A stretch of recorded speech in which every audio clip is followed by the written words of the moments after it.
now that you're talking about? Oh, we just went live. Okay. Did you want to finish your statement or you want to wait? Okay. All right. So we're getting back in session again, and we're going to talk about the auditor's report from the Agency of Transportation projects, I guess, in paving. I don't recall how often we get these reports, but we just thought we'd have a brief discussion about it. And, so I guess it's going to be on the screen. Is that correct? How are we doing this? How are we doing this? Anybody? Tell me. Who's going to lead off on the report? I'll take the lead. Okay. That works. Tim Ash, Deputy State Auditor, and Jonathan Kingston, who's one of our top auditors who led the project, will follow me in a few minutes. The audit report should be on the committee's webpage. We're not going to do a formal slide presentation. We thought it would be easier just to share the kind of big picture takeaways. And Senator Massey, you're right. It's somewhat infrequent that the auditor's office does a project relating to your committee's jurisdiction. The last one, I think, was 5 years ago, which related to bridge inspections. And then it had been quite some time before that. I think maybe even back under the previous auditor, there were some specific projects that the office had done audits of. Needless to say, when our office contacts an agency to tell them that we're going to do an audit of some portion of their work, it is not an emotion akin to a child on Christmas morning. It's a little bit different than that. It's usually leads to a brief moment of panic until our audit team actually sits down with the agency staff and explains what the process really will be, and that the goal is to identify ways to improve the delivery of services. And this case was exactly like that. The agency was easy to work with and cooperative and collaborative every step of the way. So wanted to say that right out of the gates. Very quickly, people often don't know why the auditor's office takes on specific projects. The auditor can choose a wide range of areas or disciplines to dive into. We have a whole process internally for identifying good uses of our staff time. And one of them is, understandably, when it's an area where there's a lot of state and/or federal spending. And the paving program definitely fits that bill. Over the last 5 years, there's been about $590 million appropriated in the paving division. And I think this year it's a slight decrease from last. I think the proposed amount is about 140 million. So we're talking about really significant expenditures, and that's often a good place to dive into. Jonathan's going to provide a little bit more specificity, but just to cue you up, having sat literally in your seats, when you see the transportation program and look at the detailed project descriptions, it shows 5 years of sort of backward looking and some forward looking expected expenditures with total project costs and time frame listed. And the public generally looks just for the part where they see the construction crews out doing paving projects. But as you all know, the process begins way before that. And so I think what you'll hear from Jonathan is that where there's real room for improvement falls on the early side of project development. The construction phase is a pretty well-oiled machine. Once the bid process occurs, the contract is let to a contractor. It's really clear what the expectations are. There's a time frame, and then there's consequences to the contractor if they don't get the job done on time.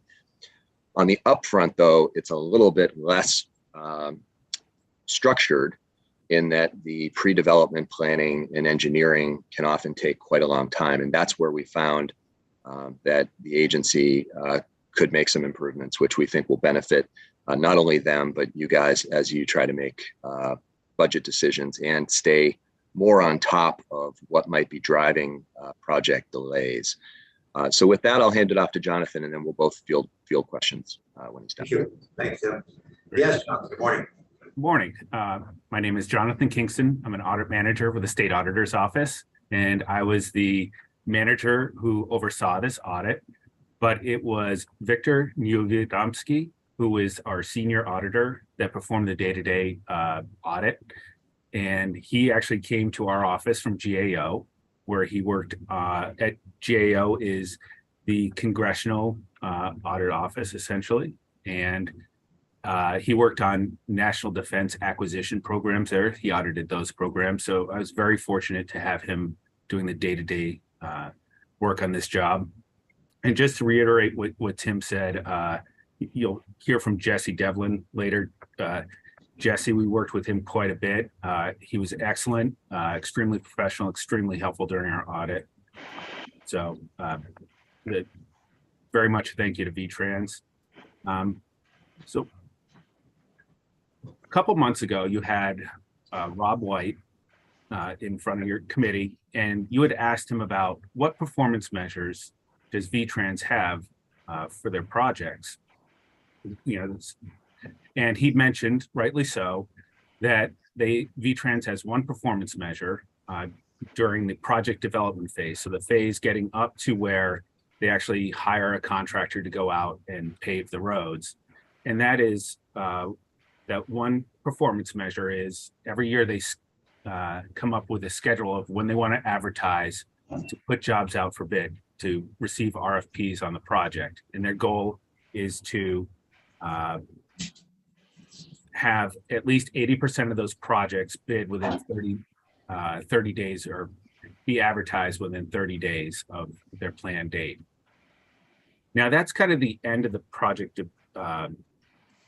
development phase. So, that's right before you go into the construction. There's two phases. You have what we call in our audit report, the preliminary engineering, all the work that goes up to the point of hiring a contractor to go out and pave the roads, and then you get into the construction phase. And then, we did the audit. We found the same thing. They don't have any other performance measures other than that one measure. And so we made 3 recommendations to VTrans. I'll tell you about the recommendations and then how we got there. The first recommendation is that VTrans develop performance measures for the project development phase, for the preliminary engineering phase, to assess how well they're doing for cost and schedule. And then the second, another recommendation we made was that VTrans develop the similar performance measures for the construction phase. And the third recommendation was that they develop a process to record the causes of any deviations they have in these phases from their cost and schedule. And if one of those deviations is because they have to shift funds to another project, which may, very validly may have to happen. But if that causes a delay in the project, under Vermont law, VTrans is required to inform you that that caused the delay. So how we got there is we looked at 14 paving projects that were substantially completed in fiscal year 20. And when I say substantially completed, that is when the contractor is pretty much done paving the roads. As far as the public's concerned, the road is usable again. They're driving on it. It's nice new pavement. There's little things that the contractor may still have to do, like come along and pick up the road signs along the roadways, things like that. But for all intents and purposes, the project is complete. So we looked at 14 projects. These projects cumulatively were almost $100 million in overall project cost. And what we found in these projects is that for the simple paving projects, VTrans, when I say simple, this is kind of like what we think of traditional paving, where they scar the top of the roadway and then repave over it. They were very good with their cost and schedule estimates. And when I say very good, the first time that they come to you in their transportation program and say, we want to do this roadway, this paving project, they give you a projection of what it will cost. And in their projection out, they say, and we think it will be completed by this year. So with those simple projects, generally for most of them, they completed them within 30% of their initial cost and completed them on schedule. However, when it came to the more complex projects, and the more complex projects is where they actually have to remove the pavement and get down into the subsurface layer. Well, those they were off significantly more with their cost and schedule estimates. And I say significantly more. For most of them, they were 50% or up to 200% off on their cost, their initial cost estimates. And for schedule, they went up to 6 years over schedule. But for the schedule, most of the delays happen during this preliminary engineering phase, the phase that leads up to hiring the contractor. In fact, for one project, which was a normal paving project, it wasn't a complex paving project. The project was delayed for 5 years during this phase. For 4 of those years, the project was never started at all. Now, there may be a perfectly good explanation for this, but because VTrans doesn't have a way to record the delays during this phase, it's unknown why. They may have had to shift funds to other projects. Maybe there was resources, maybe they didn't have people available. But without recording the reasons, then again, by law, they're required to inform you if they had to delay this project because they needed to shift funds to another project. Again,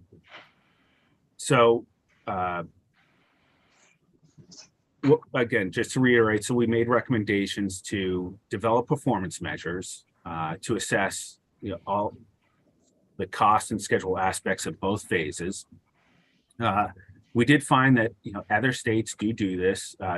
There's also other criteria out there that that says you should have performance measures. And as Tim had mentioned, this is a large program for Vermont. Every year the budget is well over $100 million. So it intuitively does speak that we should maybe have more than one sole performance measure. And just to kind of reinforce that point, one of the goals in the administration's state strategic plan is specifically for the project development phase, the preliminary engineering phase of VTrans projects, and that is to improve the transportation project planning by becoming more efficient, so reducing the schedule and reducing the cost. What's unclear is if you don't have performance measures that look at the entirety of this process, then how do you measure improvement? Now, when Rob White had testified a couple months ago about the one performance measure that they do use, one of the things he noted was the vast improvement they had in that area from 2012 to now. He said, he mentioned that the goal now is 80%. He said, prior to 2012, they were only achieving about a 40% rate. So again, if you apply that kind of concept, if you start measuring other areas, then you can start also focusing on improving other areas. So that's kind of the bottom line to our report and why we made the 3 recommendations. The other thing we did in the report is we did make 2 suggestions to the legislature. And the 2 suggestions were, one, amend statute to require VTrans to report when estimated project costs exceed original projections by more than 50%, even if this happens across multiple years. And the other suggestion we made is to amend statute to require VTrans to report significant project delays for funded paving projects and the causes of those delays in a transparent, timely, and accessible manner to the legislature. The reason why we made those suggestions is, again, State law requires VTrans to inform the legislature of any transportation projects where their total estimated costs have increased by more than 100% in a given year, or more than $8 million in a given year, which they did for one of the projects we reviewed, a Waterbury Stowe project. However, statute's silent when these increases occur over multiple years. So if a project increases by more than 100% in 1 year, they have to inform you. But if it increases by 100% over 2 years, there's no requirement to inform you. So just as a result, the legislature may be uninformed about significant project cost increases. Should be per project then, rather than per year. That, in other words, make it per project rather than per year. Correct. Yes. Yes. Exactly. And then similarly, while statute does not require VTrans to report significant cost increases if they happen over multiple years, statute also does not require that for VTrans to inform the legislature of significant project delays. This can result in the legislature continually approving funding for projects that have minimal or no progress. And we did find that, again, in one example, where VTrans received $350,000 over the course of 4 years for a project that they never performed any work on. Again, they can have very valid reasons for this. If they had to shift the fundings to other projects, again, they would be informing the legislature of that. But that's why we're making that suggestion, just so you're informed of those as well. So I can easily get into more detail, but right now I'd be happy to answer any questions that you may have. I have a question. Yes, go ahead. Well, my question is, obviously, you're hoping to do the best cost estimates possible. Obviously, we're concerned about when there's overage of cost, but could that have an unintended impact of, I'm gonna always err on being very conservative on what I estimate my cost is, so that I can have increase the chances that I make my goals. In other words, just as a matter of practice, say, I need a cushion in here because nothing's going to come in perfectly. So I'm going to do a higher estimate to accommodate that. So it doesn't increase the risk of a project coming in higher than my original estimate or projection. I know there's examples of where that might happen and where, you know, some of those measurements might drive behaviors in a way that might not be that constructive, or if you're overestimating so that you don't, you know, so you can minimize these circumstances, then you're obligating money that you might not need to go to somewhere else, I guess is really what I'm trying to ask you. Exactly. Very valid points on both fronts, but that's where by having the performance measures and you're always assessing to the actual, it should be informing you as to whether or not your cost estimates for certain types of projects are consistently too low, or are you consistently possibly overinflating, you know, over estimating. And the more feedback they get in their estimation process, the better they will become at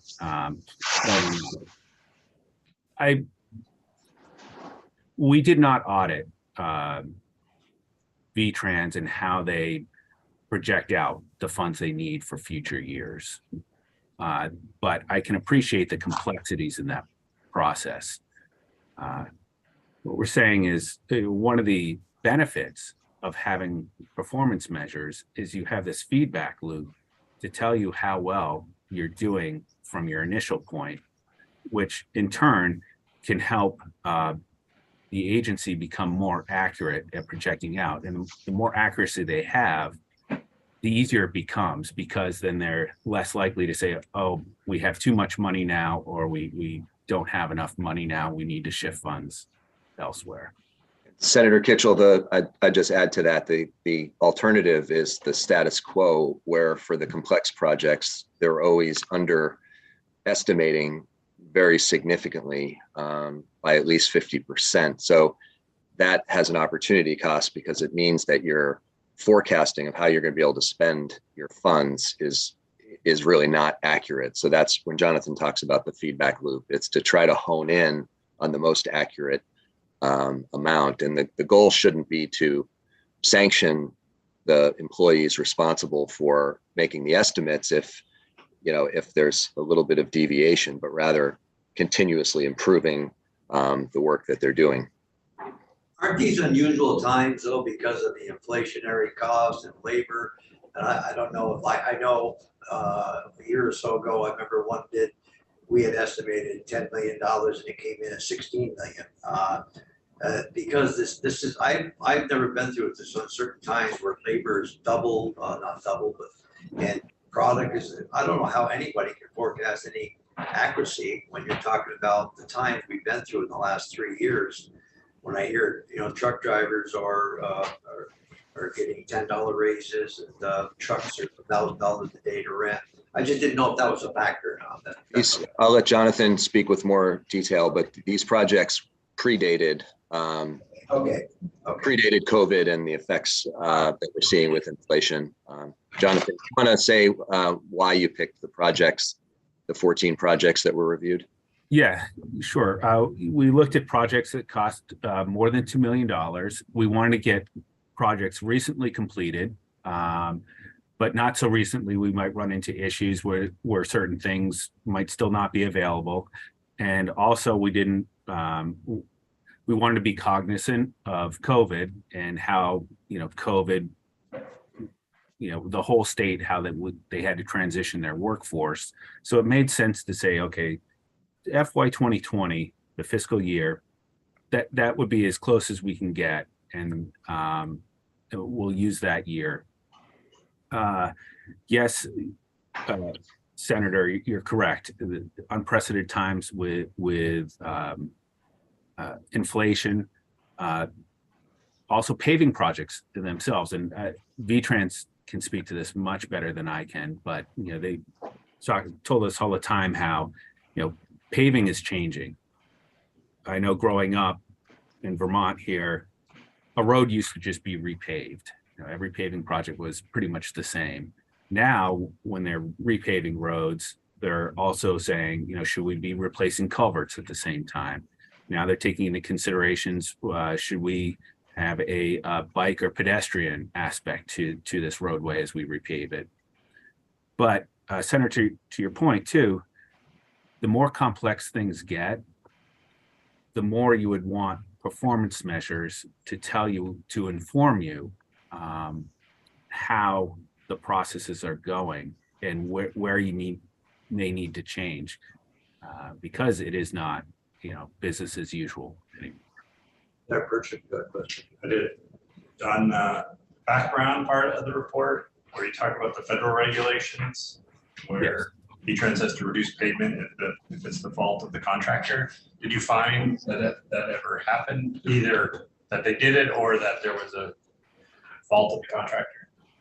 Yes. The liquidated damages, and that's where if the contractor doesn't complete, every contract has a substantial completion date, the date that the contractor must be completed. And if the contractor misses that date due to the fault of the contractor, then yes, we found VTrans did assess liquidated damages. We recalculated and we found no issues with what they assessed.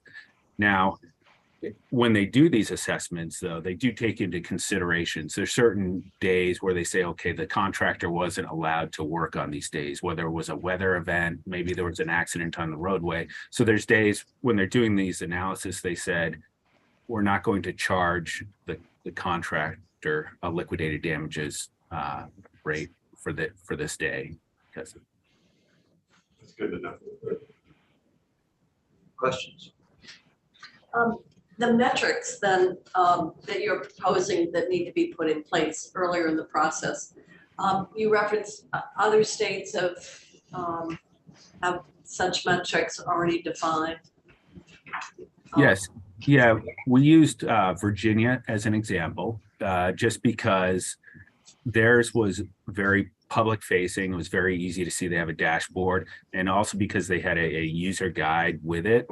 Now, I just want to make one kind of technical distinction. We didn't tell VTrans what metrics they need to use for either phases. We're just saying you should really develop more metrics for both phases that then informs you for both your I costs. understand that, but I just was wondering, within, the transportation arena, other states have come up with it, whether they're the right ones or appropriate to Vermont. It's a different issue, but it's not unplowed field, so to speak.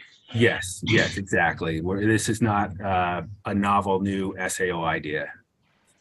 And just in the back of every audit, we call it the management response, which is the agency response to the audit report and recommendations. And you'll see Secretary Flynn's, the signatory of the letter, what they have committed to, according to the letter, is to investigate coming up with these measures to better evaluate the upfront aspect of projects. And we hope that investigation will lead to actually adopting those recommendations. So it falls a little short of saying we will do it, but we're hopeful that their evaluation will reach that conclusion. We don't think that it should be an expensive proposition if there's any cost associated with it at all. It's just a matter of identifying how they really think it would be fair to evaluate their progress on these fronts. So, similar to the chair's comments about or questions regarding the inflationary times, the pandemic, one question I have for you, and maybe it's more going to be directed to the administration. I in my sitting in this role and previously have this impression that Vermont's regulatory environment often creates a great deal of uncertainty and delay for both private development projects as well as for road constructions. I recall somebody testifying on the Diverging Diamond program just recently. He's talking about how Diverging Diamond North Carolina took 3 years to implement, and we were going on 8 to 11 years. And they were reflecting how it often had to do with both local as well as state permits. I'm curious, I know paving is a different type of animal, but as you did compare to other states and their mechanisms, and I am not disagreeing with your recommendation to have some additional statutory thresholds regarding the 50% or so on, but did permitting and the requirements to deal with both local and statewide Act 250 change? I also recall from last session when VTrans came before us advocating for some changes to Act 250 for transportation projects that didn't go anywhere. Was that a factor or a dynamic in how Vermont was different than other states at all in your discussions? So great question. And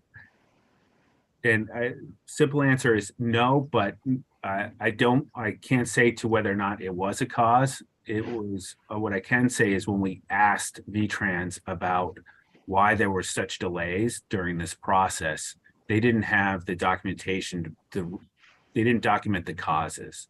So whether or not that is a factor, it could potentially be or may not be, but that goes back to the recommendations of where we say document the causes, the reasons, and then they can inform, when you have the questions like these, inform you.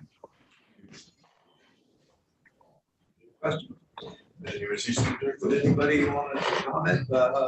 Rob or anybody comment at this time? Or I'd love to say a few sure, words. would you like to join us now, please? Thank you.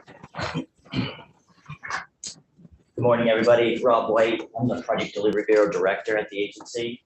First up, I want to say we take these audits very serious. We're always looking to improve what we're doing and our performance specifically. The paving program is an interesting program, right? It starts with very, very simple projects that sometimes are developed in just a year and can be as simple as literally putting a very small thin layer on top of the pavement. The other side is much more extreme and can look a lot like a full-blown reconstruction project, but isn't. And although it starts off at looking at just the pavement and sort of the rideability, it starts to sort of explode from there. It's widening shoulders potentially, it's putting in guardrail, new signs, there could be new culverts, as somebody mentioned, and right of way and permits and all these other things. So some of those larger projects, and those are some of the ones pointed out in the report that the estimates were off so much at the end.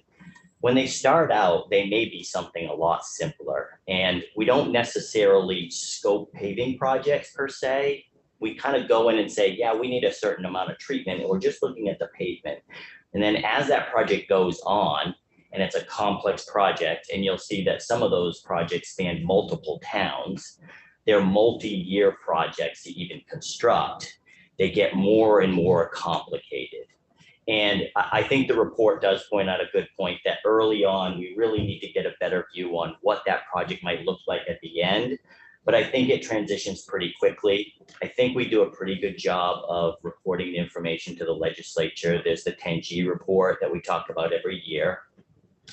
That looks at new projects that are coming on the books, projects that are going off from the books, and it also talks about projects where the estimates have changed quite a bit. So I do think we do a pretty good job at that. And I just say, even though we don't have performance measures per se, we are always looking at estimates, schedules, and you can bring any of the staff in the project delivery bureau in here and they'll say, Rob White is always talking to us about schedules, you know, and trying to get better at producing good, accurate schedules, you know, estimates as well. I think we do pretty good in the estimating world, but it's difficult. These things are dynamic, right? And there's some years where you have a paving project that might take 2 months.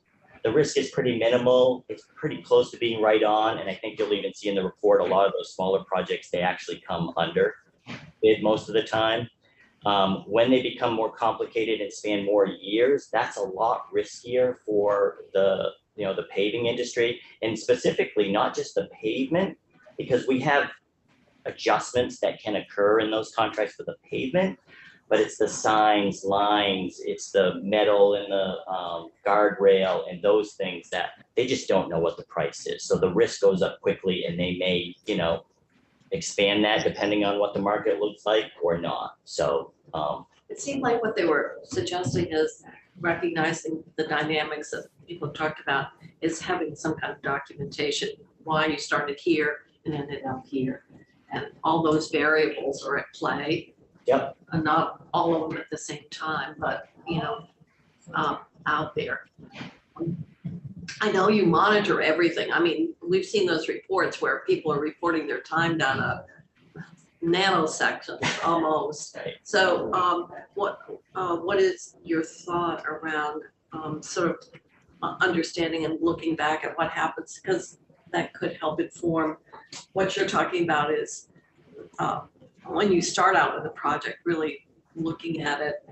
And we've had a lot of discussion how that practice has changed. I mean, Kevin was in here talking about, you know, you really didn't think about bike paths back, 20 years ago when we started. So I'm just wondering how, that comment around looking at what are drivers and how to start from the get-go with maybe a more total look of what that project's going to really look like before it goes on the books. Yeah, I think it's a good recommendation. And I would say one of the reasons we didn't just say, yeah, we'll do this is because we work with a lot of states across the nation.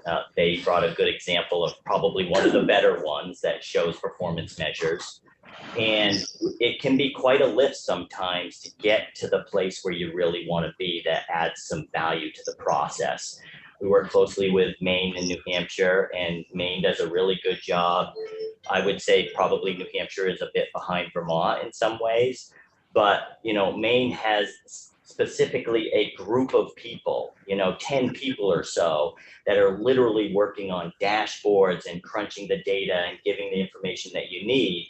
And sometimes here in Vermont, what I find is we're so small, our paving group is like 5 people that pump out these projects. And so to just say we're going to take 5 or 6 people and put 100% of our time into this and get it, perfect, sometimes that can be a heavy lift, and we're really focused on trying to deliver projects, but we know we want to be fiscally responsible and put them out in a timely manner as well. So there's a balance there, and we're working. I look at this stuff weekly, easily. I talk to other states quite often. I have good reputation, good communication with Utah. They do some really great things out there. New Hampshire, Maine, obviously. We're going down at the end of the month to meet with Massachusetts and Connecticut and some other states, and we talk about these things all the time. And the variation on what this looks like in each state is a little different. There's some Cadillac versions of this. I think we saw one in the report, which is great. I mean, I've read their manual. It's extensive, but it's got a lot of people power behind it to keep it going. And then there's simple things, I run reports every month to just see how things are coming, talk with project managers about why did this happen? Why did that happen? I think Senator Chittenden brought up a good point about permitting. I think a lot of times we underestimate what it's going to take. And sometimes we get overly optimistic, even in the right-of-way world. I was the right-of-way chief for 12 years, right? And it was always like, oh, I've talked to everybody. Everybody's on board. We're just going to go out and get their signatures, right? And permitting the same way. Oh, there's no issue here. There's a little wetland there, or Act 250 has an issue with this. And then it gets to be a much bigger issue. So I think one of our downfalls probably is we tend to be a little bit optimistic, which is hard to say that's negative. I mean, you want to be optimistic about these things, but you want to be realistic too. It sounds like it's basically in the reporting factor, documentation, because other than that, there's nothing you can do on some of these cases. I mean, like that bid I was talking about went from 10 million to 16 million. It was they were planning night paving and they couldn't get night pavers. So that's what happened. So I guess they want more documentation saying why you couldn't do it. Must be a daytime versus nighttime. Is that something that, am I correct in that? Nothing illegal is being done. It's more so document exactly what is transpiring. Yeah, absolutely. I think I totally agree. We need to do better at documentation, because I think when we dig into those files, it's not clear sometimes. It may have been clear at the time when we made the decision. But Yeah, memories are right, short. Right, Right. absolutely, Or staff changes. absolutely. And that's going to happen periodically. You can't help it. I mean, it's not as simple as, like I said, every time you get something like that job, I was surprised when I questioned at that time, because they couldn't get night crews to do it, so they had to do it daytime. And that night crew was raised the prices. Yes, and that was specifically a project where I think we underestimated the risk that a contractor might think about doing night paving. That's right. That night paving was expensive. Yes. So when I read I don't know if this is a question for you or for the secretary, but so I read the 3 responses to the recommendations. So basically, don't have a problem with the recommendations. They're kind of way that I read them, but one thing in the responses, I don't see comments on the auditor's report that talks about reporting to the legislature. Like each one of them has kind of a reporting part, but in the short response, I don't see. But maybe just because I'm reading it now, I'm assuming that reporting part is not a problem for the agency. I don't think the reporting is a problem. The question is, what does the report look like? We do report to the legislature already with the 10G report, which was requested by legislature. Right, so for like that one, that it's on the project for a year, I assume that the agency would have a problem with that. I don't think we'd have a problem with it. Again, I think it's good that we would be looking at that information. Yes. If I could just weigh in there, the witness was exactly right that the required reporting to the legislature does occur, and that was consistent with what we found. The recommendation we made to the legislature is really to decide whether that's sufficient to receive that once a year reveal of projects that might have had funds shifted from one place to the other, versus something that's a little bit more real time and probably more useful from a legislative point of view. If there's something that the agency knows is going to cause a significant delay to a project, the question is, do you want to wait to receive that 10G report, or do you want to get a notification more or less in real time, just giving you a heads up so that you know about it and can ask questions when it might be more timely? So those recommendations are to the legislature, not to the agency. So just in fairness, the agency would have been less likely to directly respond to those, because that's something that they don't really have to address unless you mandate it with a change in the legislation. Of course, they could volunteer to do that, but it was not a direct recommendation to them. I think what's hard to not see in any type of reporting is the level of communication that we get in this room as AOT comes in and reports. And it might not be in the 10G report, but it's certainly in some of the overviews that we do. I feel that we are probably getting a pretty good picture of what the delays are or how things are going. And maybe some of that documentation can come with what the testimony is in this room in itself. Because I don't ever feel, I don't think anything in this report or anything, I don't think I've ever been surprised by anything that we've heard or learned. Just because of maybe what's not getting documented as they come in here and talk with us. I think we're very well informed. So I didn't know if maybe some of the documentation could come better for what we learned in this room that doesn't make it on an official report.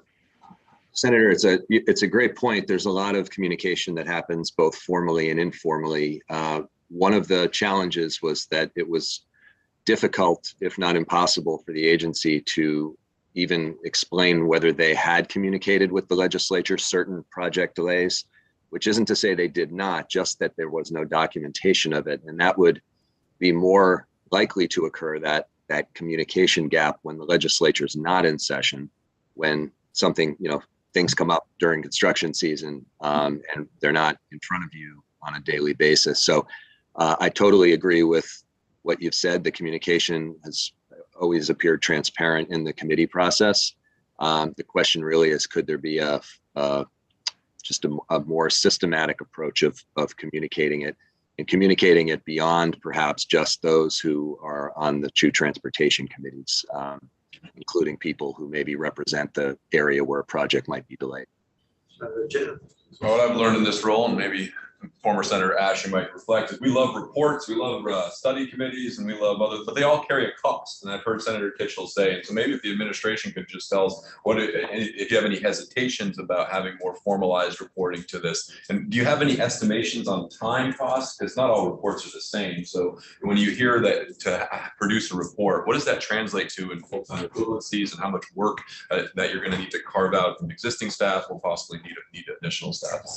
A lot depends on how the agency wants to interpret the report. Right. Sometimes the reports are so voluminous, they dive their own way, and they're not particularly, they don't have a lot of utility. I think sometimes we don't expect as much of detail and context and background as opposed to on a one-page sheet, some bullets. This project XYZ happened, to me, I would say it's important we communicate how we want which can be very basic, but there's a tendency to give us text, narrative, etc., when all we might need is just some bullet points about project Y, delayed because of whatever, or and gives it to us very succinctly.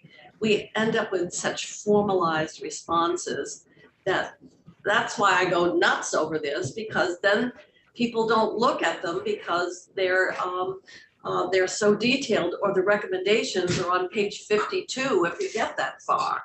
So I would say that how we want to get the feedback is just as fundamental as sometimes what you're telling us orally. Put it on a sheet of paper so we can go back and say, oh yeah, that project, that's why, like the wetlands issue with the double diverging diamond, you have that in your head, but somebody else on the committee might not have that level of understanding.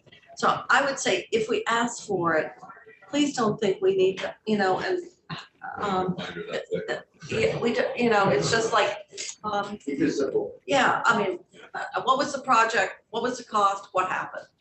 Simple as that. And I think that's why we like the dialogue in the committee, right? Then Because we can't remember you it. could, no, and that's fine, but if we can talk about what you want to see and then deliver it, sometimes when you just say, here's the report and this is what you got to say, and I'll use the 10G report, in many ways, it has a lot of good value, but in many ways, it costs us a lot to sort of put it together and figure out whether there's problems with it or not. We sort of hand crank it at each year.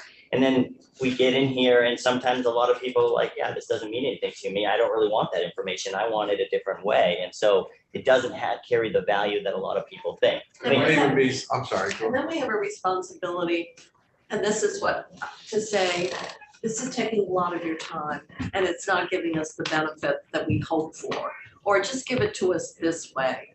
And we're not very good about that. It just gets put in a stack and usually there's no feedback back to you. And on the other hand as well, it might even be as simple as what you guys reported to us on that day, to throw it in a file. And there you go. Okay, well, we did on this day, on March 17th, we went in here and this is what we reported on. Senator Secretary Flynn. Thank you, Chair. Joe Flynn. First of all, I'd like to say that I think we can accomplish the things that you're talking about. I think one of the reasons why we may have been not vague, but perhaps not as conclusive as possibly the auditor might have wished in some of the recommendations was just because we hadn't had this conversation about what might be the best way for us to give you the information you're looking for. I think we said investigate ways to do that. Yeah. If I could just take a minute. Go ahead. When I started in 2009, the very first phone call I got before I actually came on the job was from Auditor Salmon at the time. You may recall, some that have been around, that there was an awful lot going on in the auditor's office with the rail program at VTrans. I mean, very deep. Right. I never forgot that. You took that, yeah. When I took this position, in the interim, I had been in public safety and the auditor's world really hadn't landed on my desk. When I took this position, I reached out to Auditor Hoffer in April of 2017. I asked to meet him. I wanted him to know who I was and I wanted to know him. And we finally set that meeting up in May. And the office, I think, was a little surprised. What was I looking for?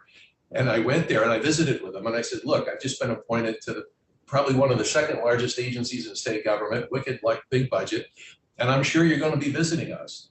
And I want you to know, and I'm bringing this up because Tim, when you mentioned, the kid on Christmas morning, right, isn't always the feeling. This agency, I hope we never give you the feeling that we're standoffish. You mentioned the bridge report. I think that was a town bridge grant audit you did a few years ago, and that was correct. So, we welcome the insight. I have been always of the opinion that if I'm headed to a cliff and findings can keep me from walking off that cliff, I'm grateful the auditor has come up with that. So I just want to confirm that we're here to work together. I appreciate the work auditors do, both internal to the agency. And I also just want to say, in public that the work Rob White does, Jesse Devlin and his team, I have complete confidence in what they're doing. And I think we can, groom what we know and provide it in a way of information to you that's not overly voluminous. To your point, Senator Kitchell, in my 14 years, I think that's one of the, maybe I'll use the word problem. When someone says study, I think we tend to feel the bigger it is and the more formal it looks, the more important it is. And often that's just the opposite. So I think we can probably get there. And just thanks for listening to that. One of the things I've always said over and over again is I don't think anyone is the Agency of Transportation that's given us overview of every single department in detail. Well, we spent many weeks this year, in fact, going over all the issues of every department. It's always been very beneficial. I've always said that you learn a lot, and they really give us a lot of information. But if there's some corrections, we're glad to participate. I don't think it's, I think it's just something of understanding. I think this is nothing that we can't live with. Yes. And another question for either Deputy Auditor or Mr. Kinsler about, there was a comment in the Secretary's letter, response letter, on the first page, where it says VTrans was not consulted to assist in the development of the two audit objectives. And it kind of goes on for a minute, but that's the part that I wondered if I can kind of see that VTrans' position on pointing that out, but I'm assuming that the auditor doesn't ever consult with the agency on developing the auditor's objectives. So you can respond to that in your response, but I didn't know if you had any, if you ever do consult with the agencies or departments that you're auditing. Just as a overarching statement, no, the auditor's office selects objectives after doing kind of an initial investigation of the program and finding objectives that can be sort of impartially and factually tested against. So we don't just opine, do we like the way the program is run or not? It's here's something that the agency is supposed to do. Are they doing it properly? I think Secretary Flynn can obviously speak to what he intended by that, but I think meant to say that while our office certainly sat down early on in the project development with AOT staff, we were the ones who set the objectives for the audit. That's just common practice. It wasn't like you were. No. For V-Trans, you didn't do it, but you do it for others. Okay, anything else? Yes. Since we have Tim Ash here, have you ever done an audit where just everything's honky dory and you just say, you know what, keep doing what you're doing? Oh, they wouldn't be doing your job. Well, it's always the trick. When you read the full audit, there's usually a lot of good news in there. When you read the recommendations, it's usually, which is what stands out. It's pointing out the things that could improve. And so it's one of the reasons why we make sure to say how easy it was to work with AOT staff, because this is not to say. And Tim has picked this because he served on this committee and I'm the chair. He said, I'll meet with you someday. So that's what There's the new auditor in Massachusetts is auditing the legislature there. And so we thought maybe that one would surely. Don't get any ideas, huh?